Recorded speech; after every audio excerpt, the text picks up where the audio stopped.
అలాగే 3 MP ఇవ్వాలనుకున్నాం. Total గా 118 సీట్లు కన్ఫర్మేషన్ చేసాం. 99కి క్యాండిడేట్లు కూడా అనౌన్స్ చేసేసాం. అయితే ఇంత పెద్ద ఎత్తున ఒకే లిస్ట్ గా 100 దాకానే అనౌన్స్ చేస్తే ఖచ్చితంగా కొన్ని రకాల అసంతృప్తులు, ఇబ్బందులు వచ్చే అవకాశాలు ఉంటాయి. అయితే మాకు వచ్చిన అసంతృప్తులు, కష్టాలన్నీ కూడా ఓవరాల్ సమస్యపోయి.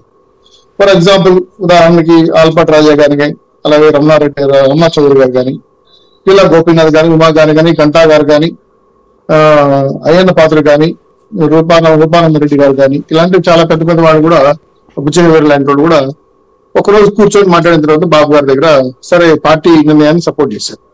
ఎవరు రాజీనామా చేసుకోవాలా, వెళ్ళిపోతామని బెదిరించలా, కొన్ని ఉన్నంతలో టీ కప్లో సుపాన్ లాగా మేము సర్దుకున్నాం. ఇక్కడ క్వశ్చన్ ఏంటంటే 1 కిష్టుడు, 2 కిష్టుడు, 3 కిష్టుడు, 8 కిష్టులు వెళ్ళాడు జగన్మోహన్ రెడ్డి గారు. 8 మంది లిస్టులో ఏమో అయిపోయింది, 71 మంది ఎమ్మెల్యే ఇచ్చేసాడు కదా అనుకుంటానే వైవి సుబ్బారెడ్డి గారు డమాలో బాంబే ఇచ్చాడు. ఏంటంటే ఇచ్చిన లిస్టులో పేర్లన్నీ కూడా శాశ్వతం కాదు, వాళ్ళు ఇన్ఛార్జీలుగా పెడుతున్నాము, అవసరమైతే పేరు అని పెడతామని. సో ఇప్పుడు కష్టపడిన వాళ్ళకి ఏమయ్యాలి, ట్రాన్స్ఫర్ అయిన వాళ్ళు ఏమవ్వాలి, అక్కడ ఖర్చు పెట్టిన వాళ్ళు ఏం కావాలి, అక్కడ వ్యూహం ఎత్తుకోళ్ళు వేసి 10 కోట్లు సంపాదించుకున్న తిరిగిన పరిస్థితి ఏంటంటే వైనాట్ 175 కాదు, వైనాట్ 0 అని అర్థమైపోయింది. అంటే 170 సీట్లకి ఎమ్మెల్యే లేరు, వాంటెడ్ ఎమ్మెల్యేస్, వాంటెడ్ ఎంపీస్ అని వైఎస్ఆర్సీకి పోతా ఉంది. అయితే అసంతృప్తి వాళ్ళు మీరు అన్నట్టు మాదే కూడా ఉన్నాయి, వెళ్ళారు. గొల్లపరిశ్రావు పేర్లు కూడా గమనించాను నేను. అలాగే కొంతమంది కేసీఆర్ నాయన వాళ్ళు వెళ్ళిపోయారు ఆల్రెడీ. ఇవన్నీ మాకు నష్టాన్ని తెస్తాయా, లాభాన్ని తెస్తాయన్నప్పుడు మేము సేఫ్ జోన్ లోకి వెళ్ళి ఒక రకంగా చెప్పాలంటే సీట్ సర్దుబాటులో తెలుగుదేశం పార్టీ జనసేన సక్సెస్ అయింది. ఇప్పటి వరకు సీట్లే ఏ సీట్కి పోటీ చేస్తాడో, జగన్మోహన్ గారు ఏ సీట్కి పోటీ చేస్తాడో తెలియదు. పులివెందులకు వెళ్తాడా, ఇంకో చోటుకి వెళ్తాడా, తాడేపల్లి స్టెప్ గూడెకి వెళ్తాడా అనేది అర్థం కావచ్చు. మేము మా నాయకులందరూ ఆల్మోస్ట్ పరిగణించేసాం. సరే వెంటనే ఈ రోజు రాష్ట్ర వ్యాప్తంగా కూడా సభ పెట్టాం, సక్సెస్ఫుల్ నడుస్తా ఉంది, లైవ్ వస్తారు, మీరు చూస్తున్నారు. ప్రజలు కూడా ఈ పొత్తుని సూపర్ 6 పథకాలు ఆమోదించారు. అయితే పొత్తులు అసంతృప్తులు సర్దిద్దుకోవడానికి జగన్మోహన్ రెడ్డి గారు పట్టుకున్న తలనొప్పి ఇంకా తేరలేదు.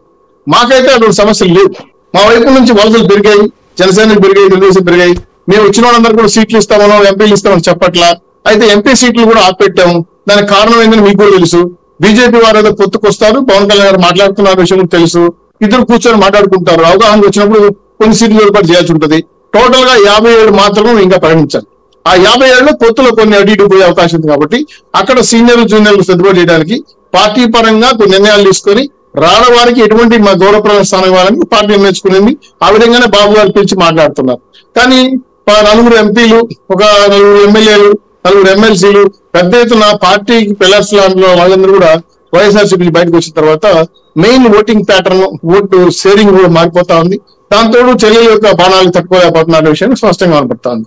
టోటల్ గా మాకు ప్రధానంగా ఆంధ్ర రాష్ట్రంలో ప్రధాన పార్టీలు తెలుగుదేశం, జనసేన, వైఎస్ఆర్సీపీ, బీజేపీ, ఇతర పార్టీ చిన్న చిన్న పార్టీలు అన్ని కూడా ఒక ప్లాట్ఫామ్ మీదకి వచ్చాయి. మొత్తానికి జగన్మోహన్ రెడ్డి గారి ప్రభుత్వం దించాలని ఆలోచన